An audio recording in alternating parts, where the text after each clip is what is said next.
Welcome to Adult ypww, Lesson 12.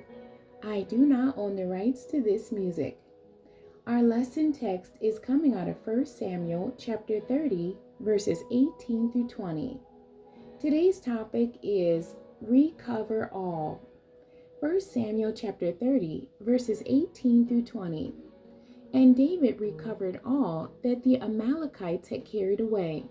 And David rescued his 2 wives, and there was nothing lacking to them, neither small nor great, neither sons nor daughters, neither spoil, nor anything that they had taken to them. David recovered all.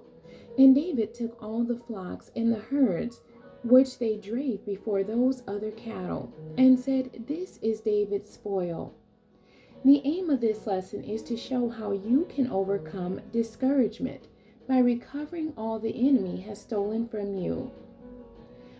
The memory verse. I will read the King James Version first, and then the New International Version of 1 Samuel chapter 30, verse 19.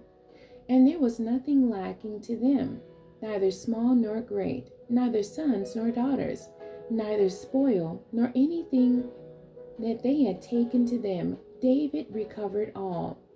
Nothing was missing, young or old, boy or girl, plunder or anything else they had taken.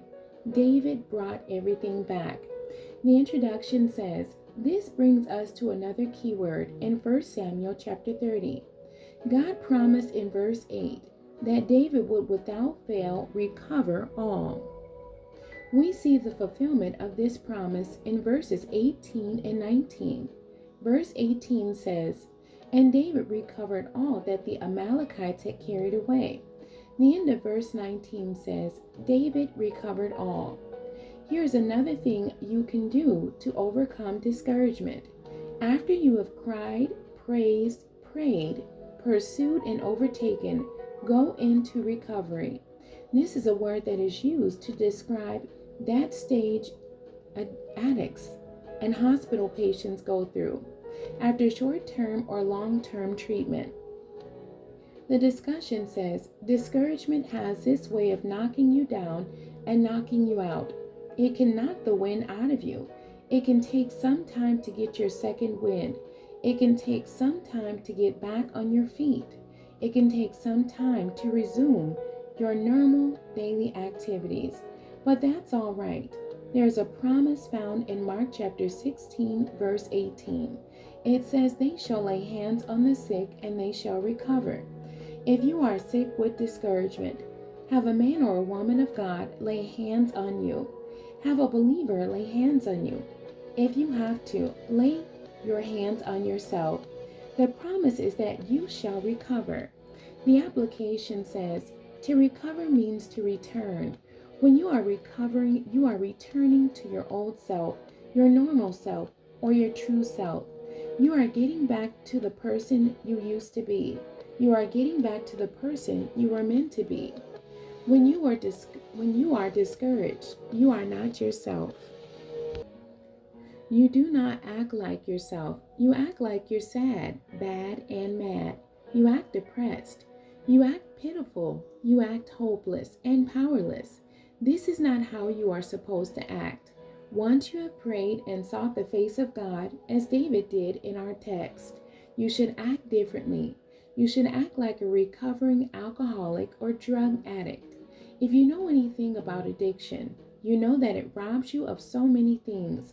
But when you go into recovery, you start the process of getting back the things that have been stolen from you. This is what you should do. As mentioned in the last lesson, don't let discouragement overtake you. You overtake it and recover all that it has taken from you. Get your sanity back. Get your emotional stability back. Get your physical health back. Get your spirituality back. Get your family and friends back. Get it all back. Lesson illustration. You know the story of Job. He lost everything he had. He lost his material possessions. He lost his children. He lost his health. And it seemed like his wife lost her mind when she told him to curse God and die. Job's friends did not help at all. They did not offer any encouraging words the whole time he went through his horrible ordeal. Like David, Job had to encourage himself in the Lord. The good news is that Job's patience saved the day. He patiently waited on the Lord, and the Lord came through for him. In the end, Job was able to recover all that was stolen from him. And that's Job chapter 42, verses 10 through 13. He received double for his trouble. Like Job, you too can recover all. The questions for today's lesson, and you can search the scriptures on your own. Question 1. Do you know what it means to go into recovery? It's impossible for a person to recover after they have been robbed. Question 2. Do you honestly think that the ministry of laying on of hands can aid you in your own personal recovery from some discouraging event? Question 3. What have you lost that you are in the process of getting back? Question 4. How does the story of David and Job encourage you? The end. God bless you, and thank you for joining me today.